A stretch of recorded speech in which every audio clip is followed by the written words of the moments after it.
I think I found the best way to make carbonara.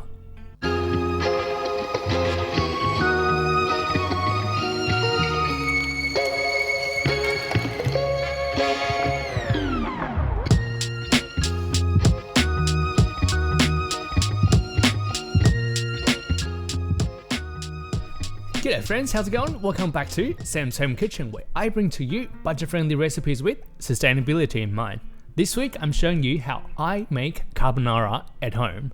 And this is based on a repeated request coming from my wife, who is technically half Italian, so take that how you wish. Disclaimer that this recipe by no means is authentic Italian, so don't come at me in the comment section. But I wanted to show you a technique that I personally developed myself, and I think it's the best way to make carbonara, which is with the wok. So if I have confused you just for the right amount, keep watching and we'll figure it out.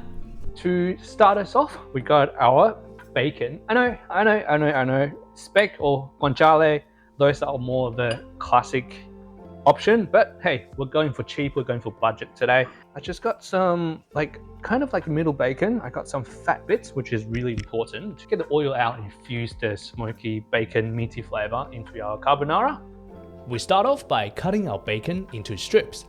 I like the bacon strips to be about finger width, so when they're cooked down, they still have some substance without being too chunky. If you're using speck or guanciale, I suggest doing 5mm by 5mm strips. As they fry off, they'll shrink, but you'll still be able to taste it and feel it. Once the bacon's cut up, we can move over to the stove. Wok on medium to low heat. Cold wok, and we add in the fatty part of the bacon. Start with cold wok to help us render the fat out better. In a short few minutes, we can see the wok being greased up by the bacon fat. I then add in the rest of the bacon. Gentle heat to keep bacon frying until caramelized and crispy. While we got the bacon cooking away on the stove, we can move on to the rest of the ingredients. Grab an onion. Cut the onion right down the middle. Peel off the outer skin. It's weird that some onions have skin that is easy to peel, but some are just so thin and it takes a lot of effort. Anyone know why that is? Share that in the comments if you do. We want to cut our onions into small cubes. Cut down the long way in strips, but leaving the ends close to the bottom intact. Turn 90 degrees and cut the onion into small dices. Remember to cut all the way to as close to the root as possible to minimize our waste. The best way to save and appreciate the work of farmers is to not waste food. Next, garlic. I like a bit of a pungency in my carbonara, so I'm adding a whole head of garlic. Feel free to adjust based on your personal preferences or completely skip it. Crush up the garlic to release the beneficial allicin enzyme. Get rid of the skin. And similar technique as what we used for onion, to cut it into small and uniform pieces. Mince it up and set aside for the actions later. Now the prep is done, load up a wide base pot with water. We're going to use it to cook our pasta noodles. Onto the stove on medium to high heat and bring the water up to boil. While we wait for water to come to temperature, shift over to the wok. We can see the bacon is looking pretty good. Add in the chopped up onions and we cook it on medium to low heat. Low and slow to bring out the sweetness. We're not looking for too much caramelization or put on too much charred color.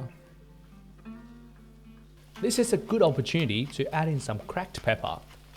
I like to add pepper throughout the recipe to get different levels of toastiness and spice to add more depth of flavor to the dish. Once the onion is soft and semi-transparent, we can add in the minced garlic. Turn off the heat now, and we use the residual heat in the wok to take off the edge of the garlic. I prefer to keep most of the pungencies of the garlic to make the carbonara more vibrant. Pot of water is now boiling. Time to add in your choice of pasta. With the thick sauce of carbonara, I think any pasta shape will work really well. Check your pasta packaging and cook for about 80% of the recommended time. Now, check the wok. Make sure that it's no longer hot to touch. We crack a whole egg for each serving. I'm serving 2, so that is 2 eggs. If the wok is still hot, wait for a bit longer. We're not here to make scrambled eggs. A healthy amount of parmesan and some cracked pepper. Give it a good mix until it's well combined. Some more pepper for good measure. Look at it, this is the consistency we're after. I cooked the pasta for about 4.5 minutes while it's still al dente in the middle. I then transferred the pasta over to the wok. Some pasta water in. And here comes the magic. We put the wok on top of the pot. With the stove heating the pot, we get steam applying more gentler heat against the wok.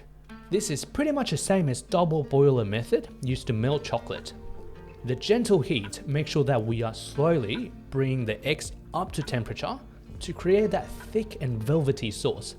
Direct heat will overcook the eggs instantly, which is not what we want. Now, adjust the thickness of the pasta sauce by adding our pasta water. And that is about done. This is a humble and comforting dish. Overcomplicating the plating is not necessary. Just let the carbonara shine. The cost breakdown is around the screen here. One serving of our carbonara costs us $2.37 to make.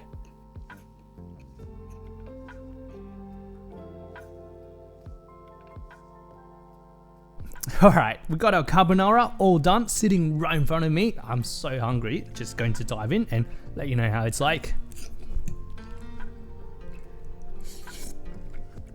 I mean, it's cheap, but we're maximizing everything that we put in there.